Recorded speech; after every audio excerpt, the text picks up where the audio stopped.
À la une de l'actualité, nouvelle grogne au ministère en charge de l'Éducation nationale. La coordination régionale des syndicats de l'éducation du centre exige la suspension de l'opération de redéploiement des enseignants. Elle dénonce des affectations arbitraires, non justifiées et ciblées. Autre titre de l'actualité ce soir, le nouveau visage de la mosquée de Dioula-Soba. Les travaux de réhabilitation sont terminés. La communauté l'a réceptionné ce jeudi. Mesdames, Messieurs, bonsoir et bienvenue à ce 19h30. Cette brève pour commencer. Une patrouille de l'armée burkinabé est tombée dans une embuscade tendue par des terroristes jeudi à Diamsogui, dans la province du Soum. Le bilan fait état d'un soldat tué et de 2 autres blessés. Selon la direction de la communication de l'état-major des armées, la réplique des forces de défense et de sécurité a permis d'abattre 5 terroristes et de récupérer de l'armement et d'importants lots de matériel. Au département de l'éducation nationale, il y a déjà des fissures dans le consensus et elles semblent s'élargir. En témoigne cette sortie de la coordination régionale des syndicats de l'éducation du centre. Elle parle d'affectations arbitraires, non justifiées et ciblées. Plus de 200 enseignants de la région du centre ont été déjà redéployés. L'opération initiée par le gouvernement juillet dernier passe mal. Les syndicats demandent la suspension du processus. Stéphanie Hien, Roméo Koïta. Le ministère de l'Éducation n'a pas respecté les conclusions de la feuille de route sur le redéploiement des 18 000 enseignants excédentaires de la région du centre. Et cela est inacceptable. C'est la position de la coordination régionale des syndicats de l'éducation concernant cette initiative du professeur Stanislas Ouarou. Ce guide, élaboré de commun accord par toutes les parties prenantes du système éducatif, prévoyait 3 cas où l'agent ne pouvait être déployé. Lorsqu'il s'agit d'un ancien enseignant qui est à 5 ans de la retraite, les enseignants titulaires des classes et ceux affectés pour raison de santé. Des mesures que le ministère aurait littéralement violées dans le processus du redéploiement. Au lycée municipal de Samba, on enlève le professeur de mathématiques certifié et on l'affecte ailleurs alors que le besoin est là. Pourtant, dans le guide, il est dit quand il y a le besoin, il y a, on doit garder l'intéressé. Quand des chefs d'établissement appellent nos camarades, les menacer, qu'est-ce que vous faites? On va donner votre nom. Mais il y a de l'arbitraire dedans. Pire, ce redéploiement ciblerait des responsables syndicaux que l'exécutif veut sanctionner. Il y a des structures que nous connaissons qui sont retrouvés, tous ceux qui sont des responsables syndicaux ont été enlevés de leur lieu de service, alors qu'ils sont couverts par d'autres moins anciens que eux. Ce sont toutes ces raisons qui amènent la CRSE à demander la suspension du processus de redéploiement. Environ 161 enseignants ont déjà été déployés sur le plan national et près de 200 dans la région du centre, selon le syndicat, qui pense plutôt que la solution de l'excédent d'enseignants se trouve dans la construction d'infrastructures. Ce n'est pas le redéploiement qui règle la question. C'est les classes qui manquent. C'est les classes qui manquent. C'est la solution comme ça.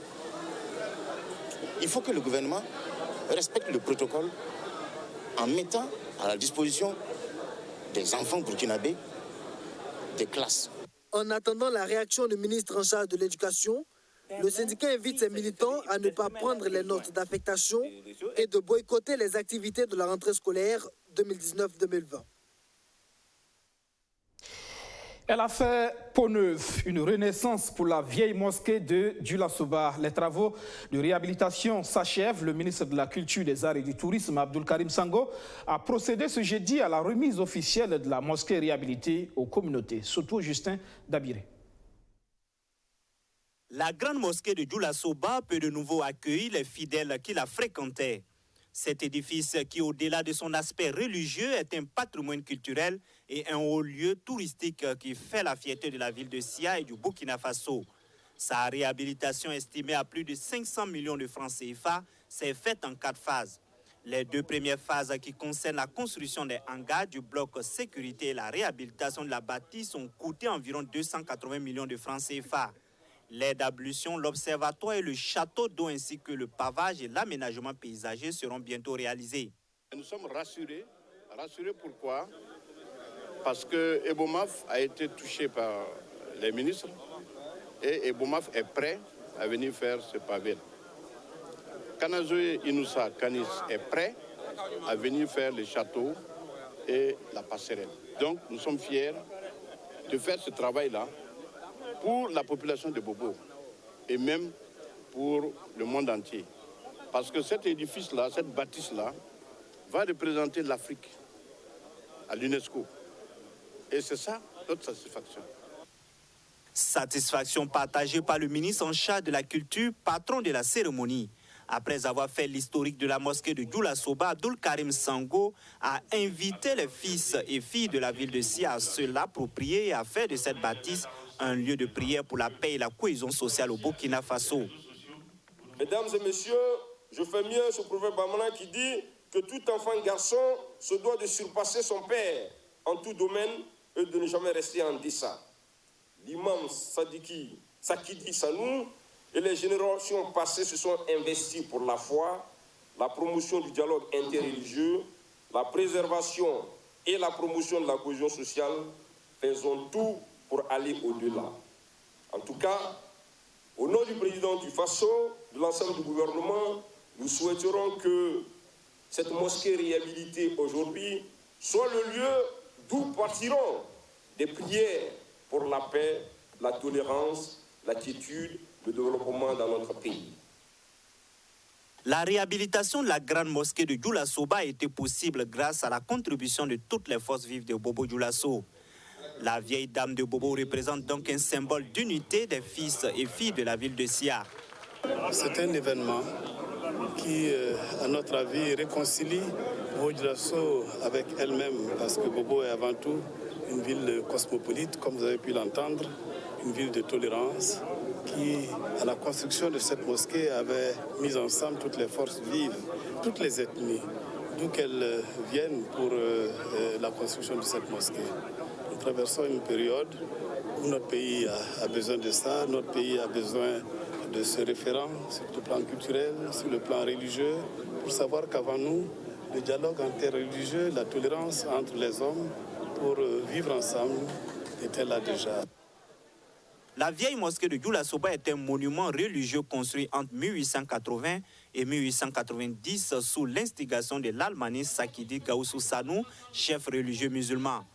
Vieille aujourd'hui de 139 ans, cet édifice religieux garde la même architecture à cette étape de sa réhabilitation.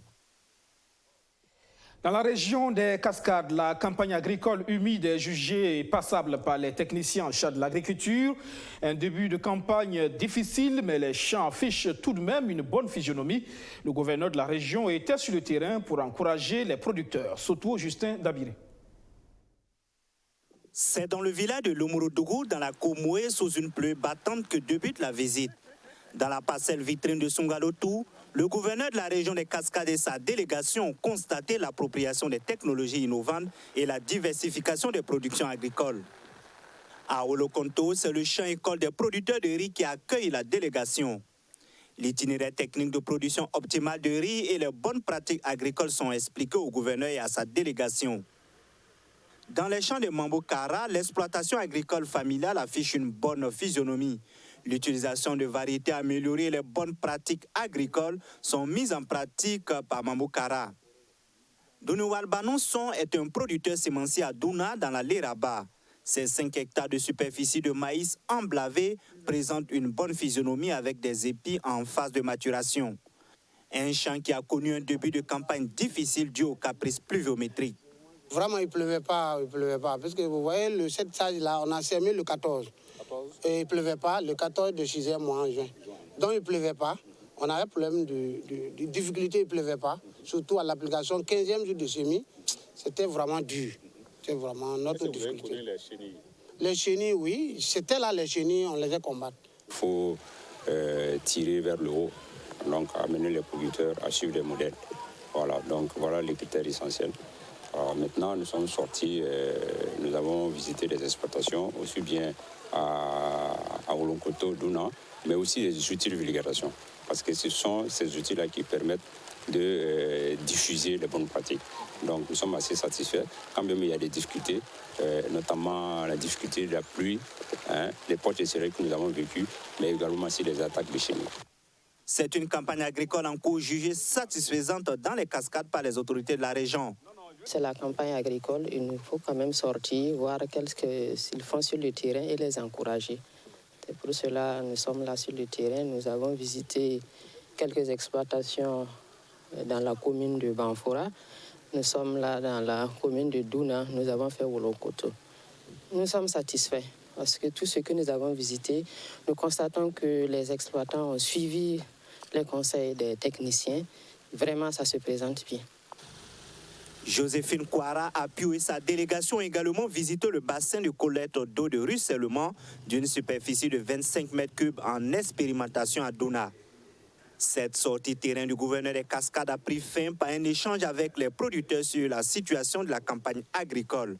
Une campagne agricole humide 2019-2020 dans les Cascades marquée par une irrégularité des pluies dans la majeure partie des communes, occasionnant une mise en place tardive et échelonnée des cultures. La situation phytosanitaire est marquée par les infestations par la chenille légionnaire. C'est une campagne agricole en cours jugée passable dans les Cascades par les techniciens de l'agriculture. Le Burkina Faso qui espère de bonnes récoltes pour faire face à la prise en charge des déplacés internes dont le nombre ne fait que croître. Dans le Namentenga, ils sont 10 000 dans le besoin alimentaire, soins, logement, de bonne volonté à entendre leurs cris. C'est le cas du conseiller du président du Faso, Patrice Kouraogo, fils de la localité. Il a apporté 8 tonnes de vivres. Roméo Koïta. Les dons ont été répartis sur les sites de Yalgo, Tougouri, Nagbingo et Bouroum. Des communes qui cumulent environ 10 000 déplacés sur les 27 000 que compte la province du Namentenga. Le geste est de Patrick Kouraogo, fils de la localité. 8 tonnes de maïs au total reparties équitablement entre les 4 sites. Un acte modeste selon le donateur qui pense tout de même qu'il pourra contribuer un tant soit peu à soulager la peine de ces personnes qui ont tout abandonné lors de leur fugue vers des endroits plus sécurisés. Chacun est interpellé dans cette situation afin qu'on puisse être solidaire. On a un habit, on a une calebassée de 1000, comme Madame le Haut-Commissaire l'a dit, c'est toujours important parce que ça peut sauver une vie. Au regard de leur nombre élevé, les vivres sont toujours les bienvenus. Mais le souci de ces déplacés internes n'est pas qu'alimentaire. Présentement, comme on a eu la nourriture, notre préoccupation qui nous reste maintenant, c'est avoir l'enseignement maintenant de nos enfants avec peut-être la santé. Santé, mais aussi logement. La situation demeure précaire en dépit des efforts du gouvernement et des bonnes volontés, dira le haut-commissaire de la province. Nous avons même été obligés de réquisitionner des salles de classe et des logements de maîtres. Et dans certains villages, même des magasins de commerçants pour pouvoir les loger. Mais malgré tout, il y en a qui sont sans abri. Et il faut dire que les premiers arrivés même avaient été particulièrement accueillis par les résidents qui les ont vraiment accompagnés jusqu'à présent. Mais malgré tout, ça ne suffit pas. Bienfaiteurs et autorités de la province en appellent donc à un sursaut d'orgueil national en faveur de ces personnes en difficulté. Concilier entrepreneuriat et citoyenneté responsable. Au Profegec, on est convaincu que cela est un facteur de cohésion sociale responsable. Le projet Femmes, Jeunes et Citoyenneté a organisé ce jeudi un panel sur le sujet. Le Profegec espère ainsi permettre aux femmes et aux jeunes d'avoir un impact plus positif sur la société. Arsène Konitamde. Le Profegec, le projet Femmes, Jeunes et Citoyenneté et ses partenaires veulent voir émerger une nouvelle race d'entrepreneurs. Dans un contexte marqué par un effritement de la cohésion sociale au Burkina Faso, les organisateurs veulent inciter les jeunes et les femmes à insérer certaines valeurs dans leurs entreprises. Ces valeurs sont entre autres la citoyenneté responsable et la cohésion sociale durable. Toute initiative de citoyenneté responsable en lien avec l'entrepreneuriat se veut baser quand même sur la mise à disposition du savoir-faire, du savoir-être au service du développement, qu'il soit local ou à tous les niveaux. Et se veut aussi interpellateur d'une gouvernance inclusive et participative des différentes couches sociales. Le Profejec a fait de la dynamisation de l'écosystème des affaires son cheval de bataille. C'est pour cela qu'il se tient aux côtés de l'UNDESA, le département des affaires économiques et sociales du système des Nations Unies, pour l'organisation de ce panel. À terme, la synergie d'action devrait permettre de faire émerger des entreprises socialement responsables et plus en phase avec leur environnement. Cela nous permet, dans une action de synergie, de pouvoir impacter positivement l'écosystème et de pouvoir toucher le maximum de jeunes qui désirent entreprendre et les sensibiliser véritablement sur la prise en compte de la dimension sociale, la dimension environnementale, le respect des droits humains, le respect aussi de la personne humaine, qui sont autant de qualités qui peuvent favoriser l'émergence d'entreprises citoyennes, qui peuvent aussi contribuer à la durabilité de leurs activités entrepreneuriales. Le projet Femmes, Jeunes et Citoyenneté est un projet cofinancé par le Programme des Nations Unies pour le développement et l'ambassade du Grand-Duché de Luxembourg au Burkina Faso. Les droits d'auteur, comment en tirer profit? La réponse, c'est le directeur général du BBDA, du Bureau burkinabé du droit d'auteur, qui la donne dans son dernier livre. Wali Bara parle des droits d'auteur à l'ère du numérique. Il parle des droits voisins, de la mobilité des artistes et des segments porteurs dans la filière musique. Arsène Konditamdi. Wali Bara apporte ses lumières sur la question du droit d'auteur au Burkina Faso. Dans la collecte, des incompréhensions surviennent entre collecteurs et utilisateurs des œuvres de l'esprit. Droit d'auteur, comment en tirer profit est un livre écrit dans un langage accessible. L'auteur joue carte sur table et apporte des éclaircissements sur la problématique pour mettre chaque acteur face à ses responsabilités. Le droit d'auteur est une infrastructure qui a besoin de soutien constant, donc des pouvoirs publics. Parce que lorsque nous allons sur le terrain, avec les utilisateurs d'œuvres, ils ont l'impression que le droit d'auteur est une taxe ou un impôt supplémentaire. Comment expliquer à ces derniers, en français facile également aussi, que le droit d'auteur n'est ni un impôt, ni une taxe, mais plutôt une redevance pour essayer un peu d'équilibrer ces heures de travail consenties par une partie de la population et que, en accompagnant ces titulaires-là, on contribue au rayonnement de la culture burkinabé. L'écriture de ce bouquin a duré près d'une année et demie. Il contient des témoignages de pionniers du droit d'auteur au Burkina Faso. Ce livre du directeur général du bureau burkinabé du droit d'auteur est subdivisé en 3 parties et fait une part belle aux acteurs et aux segments porteurs de la filière musique.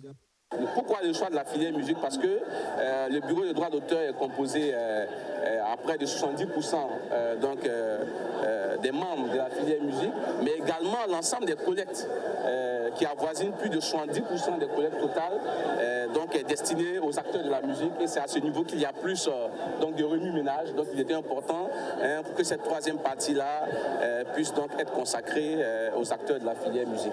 La question du droit d'auteur récente en Afrique et la part du continent dans la collecte mondiale est estimée à moins d'1%. Le droit d'auteur et les droits voisins ont été un peu oubliés par la littérature africaine. Ce livre qui vient y remédier est déjà disponible en librairie au prix de 5 000 francs CFA. La culture comme socle pour construire la cohésion sociale et le vivre ensemble. À Bégodo, dans le centre-est, l'association des jeunes patriotes de cette localité est dans cette dynamique. Elle vient d'organiser la 3e édition de sa journée culturelle, véritable cadre de dialogue des cultures. Alexis Bilemnaba, Arsène Konditamde. Le djeka et le binon des danses traditionnelles Bissa et Gourounsi, savamment exécutés ce 28 août à Béguédo. Ces prestations artistiques se tiennent dans le cadre de la journée culturelle initiée par l'association des jeunes patriotes de Béguédo. Une manifestation qui est à sa 3e édition et se tient sous le thème « Promotion de la cohésion sociale pour le développement durable de la commune de Béguédo ». Au-delà du folklore, la culture est un levier du développement. Nous avons jugé nécessaire d'organiser cette journée-là. Parce que comme disent les avertis du domaine, la culture est la seule chose qui nous reste lorsqu'on a tout perdu. Donc, dans notre association, nous voulons, à partir de la culture, reconstituer tout ce qui était jusqu'à un passé récent. Je dirais la marque déposée de Béguédo. Je voulais parler de la paix, la cohésion sociale, l'amour du prochain. Amener les populations à tourner le regard vers l'avenir. Au lieu d'être là à s'entre-déchirer, ce n'est pas dans ce sens-là qu'on pourra développer notre commune. Donc nous voulons promouvoir la paix entre les populations pour le développement durable de notre commune. La célébration de cette journée culturelle a vu la participation des Gurunsi, parents à plaisanterie des Bissa. Une présence qui apporte plus de couleurs aux activités. Nos grands-parents, nos ancêtres, ils s'amusaient entre eux. Bon, notre chef, Liopio, donc lui aussi, il a été engagé, il a pris le pas de nos ancêtres. Il demande à tous les ethnies de s'unir comme les Bissa et les Gurunsi, pour qu'au moins il y ait une cohésion sociale au niveau du Burkina Faso. Pour Mamadou Dabré, parrain de cette journée culturelle, il apportera toujours son soutien lorsque le besoin se fera sentir pour un Béguédo meilleur. Les jeunes ont jugé nécessaire de m'inviter. Peut-être qu'ils trouvent que moi, je peux leur donner un peu de conseils. Peut-être aussi qu'on se comprend, on parle le même langage. Peut-être aussi qu'ils savent que je peux leur dire quelque chose d'utile. Depuis que j'ai connu cette association, ils n'ont fait qu'œuvrer à l'union de la jeunesse de Béguédo en général et surtout faire comprendre aux uns et aux autres que le vivre ensemble est meilleur pour un Béguédo meilleur et qu'on peut vivre ensemble sans faire bagarre. Si quelqu'un a des problèmes, on peut s'asseoir ensemble pour discuter et c'est ce qu'ils ont toujours dit dans les discours. C'est ça aussi qui fait que moi, je me suis approché à eux pour vraiment les donner des soutiens où besoin sera. Un match de football entre Bissa de Béguédo et Gurunsi de Léo a été organisé à l'occasion de cette journée culturelle.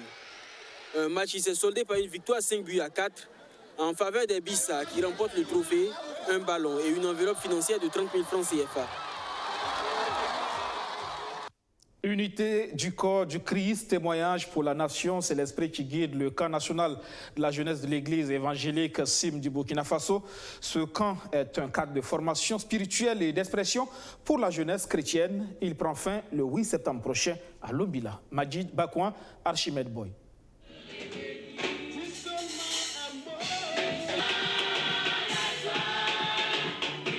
Des chants et des pas de danse à la gloire de Dieu. Et c'est parti pour le camp national de la jeunesse de l'église évangélique SIM du Burkina Faso. Pour marquer ce rendez-vous, ils sont venus nombreux des 4 coins du Burkina Faso, du Niger, du Bénin et de la Côte d'Ivoire. Durant 5 jours, les participants vont communier autour de la parole de Dieu. L'objectif que nous recherchons dans l'organisation de ce camp est de pouvoir rassembler les jeunes, qu'ils puissent vraiment être fixes et qu'ils servent parce que c'est à eux la force. Ils constituent la force de l'Église. Raison pour laquelle nous voulons les exhorter, les édifier à pouvoir vraiment servir l'Église. Au menu des activités de ce camp, un panel sur le thème « Unité du corps de Christ, témoignage pour la nation ». Ok, ce n'est pas seulement des communications. Durant ce camp, outre les communications, nous allons essayer donc de mettre la jeunesse ensemble par des visites, des découvertes, parce que c'est l'un aussi des objectifs recherchés qui est de permettre que les jeunes se recréent. Le directeur général de l'Agence des travaux d'infrastructure du Burkina, parrain de cette cérémonie, appelle les campeurs à participer aux différents enseignements qui leur seront donnés. Le message essentiel, c'est que effectivement, j'invite les différents campeurs à rester disciplinés pour tirer le meilleur profit des messages des différents orateurs qui sera distillés ici pendant les 5 jours. Pour qu'à la fin, quand ils repartent dans leur communauté, qu'on sente un impact, qu'on sente une différence, qu'on sente qu'il y a eu un changement, qu'on sente que on impacte positivement leur milieu. Le camp national de la jeunesse de l'église évangélique SIM du Burkina Faso se tient chaque 2 ans. Il enregistre la participation de plusieurs jeunes. Les manifestations contre les violences en Afrique du Sud se multiplient. Après les Nigérians, ce sont des Zambiens qui se sont fait entendre. Trop, c'est trop. C'est le message clair envoyé par ces étudiants zambiens pour répondre aux violences xénophobes en Afrique du Sud. Ils étaient environ 1 millier à manifester devant l'ambassade d'Afrique du Sud à Lusaka pour exprimer leur colère. Je ne suis pas content du comportement des Sud-Africains. Ils veulent se réveiller chaque fois et commencer à tuer des gens. Nigériens, Malawiens, nous sommes tous des Zambiens, nous sommes tous des Africains. Nous n'allons pas tolérer ce non-sens. Trop, c'est trop. On en a marre de se faire battre tous les jours. Nous sommes tous en Afrique. Pourquoi devons-nous avoir peur d'aller en Afrique du Sud? Quel Sud-Africain a déjà été battu en Zambie? Nous sommes fatigués, ça suffit.